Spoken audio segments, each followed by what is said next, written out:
Mes amis, bonjour et bienvenue dans votre émission La Guadeloupe est là. Nous aussi, nous sommes là.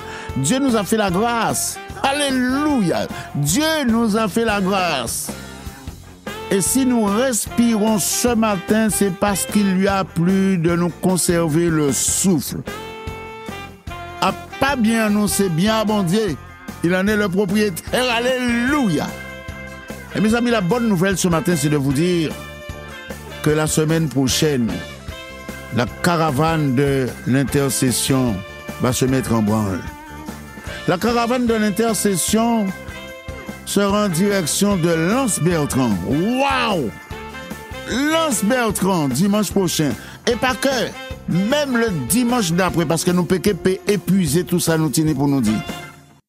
Alors que Dieu nous bénisse, que Dieu te bénisse, mon ami, que Dieu vous bénisse, monsieur, madame.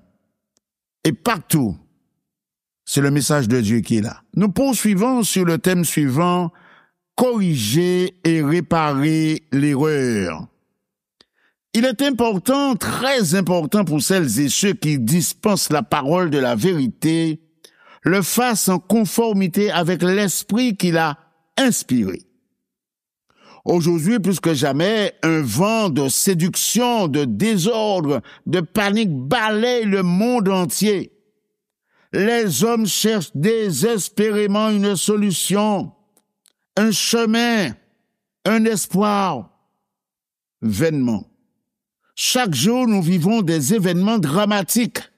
Nous faisons des expériences souvent malheureuses, espérant que demain sera meilleur, mais rien n'y fait. Des voix s'élèvent ici et là, des cris se font entendre, l'angoisse, la peur, le désarroi, tout ceci est partout. Et la question récurrente, mes amis, est la suivante, mais où allons-nous? Oh là, nous caler. Quel chemin prendre? Existe-t-il une possibilité d'en sortir? Et jour après jour, ce sont les mêmes lamentations. L'entité, mes amis, censée montrer le chemin et présenter le médicament. Je parle de l'Église. Je parle de l'Église. Et on peut aussi parler des communautés, des chrétiens d'une manière plus élargie. Le médicament, l'apôtre Paul nous l'a dit en Romains chapitre 1er verset 16. Écoutez cela, c'est formidable. Il dit ceci, ou il a dit ceci, l'évangile est une puissance de Dieu pour le salut de quiconque croit.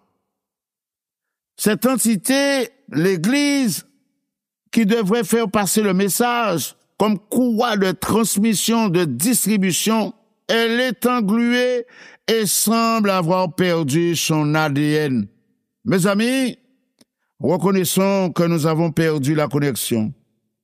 En ce qui me concerne, je constate que la connexion n'a pas toujours été à sa place ni à son endroit. Notre GPS même est devenu défaillant.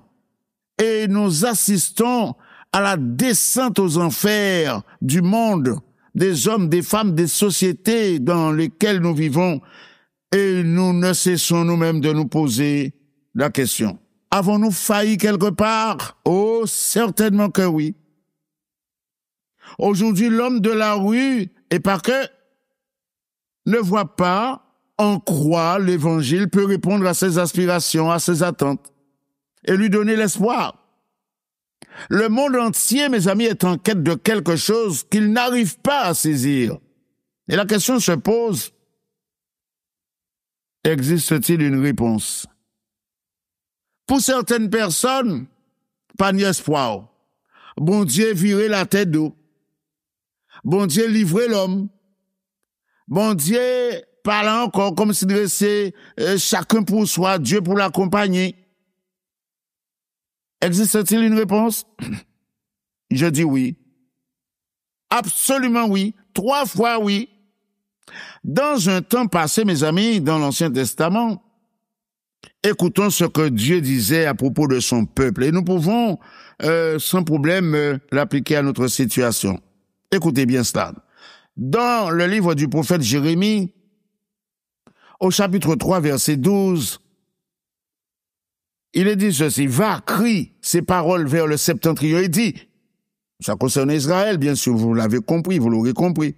Reviens, fidèle Israël, dit l'Éternel, je ne jetterai pas sur vous un regard sévère, car je suis miséricordieux, dit l'Éternel. Je ne garde pas ma colère à toujours. Reconnais seulement ton iniquité. Reconnais que tu as été infidèle à l'Éternel, ton Dieu, que tu as dirigé ça et là tes pas vers les dieux étrangers sous tout arbre vert, et que tu n'as pas écouté ma voix, dit l'Éternel. Revenez, enfants rebelles, dit l'Éternel, car je suis votre maître. Je vous prendrai un d'une ville, deux d'une famille, et je vous ramènerai dans Sion. Il est vrai, mes amis, quand nous lisons le texte, et je le répète, dans son contexte, ça concerne Israël, bien sûr. Mais, il est dit aussi également, car mon peuple a commis un double péché.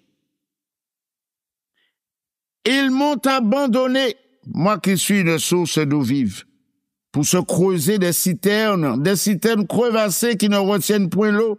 Ceci nous est rapporté dans le livre de Jérémie chapitre 2, versets 13 à 15. Dois-je le répéter? Cette parole peut s'appliquer à nos sociétés d'aujourd'hui, mes amis, qui se délitent de plus en plus.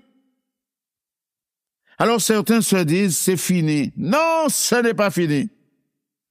Nous croyons et nous dressons l'étendard pour dire que ce n'est pas fini. Il existe, disons ça comme ça, une chance. Le Dieu d'amour, plein de compassion, suppliait à l'époque son peuple. Reviens, reconnais ton état, reviens de ton égarement. Oui, les choses peuvent changer. Nous dit que bon Dieu, mais on partit dire comme ça, il son glas à bon Dieu. Bon Dieu laisser la terre, bon Dieu pas exister encore, nous livrer à nous-mêmes. Oui, les choses peuvent changer.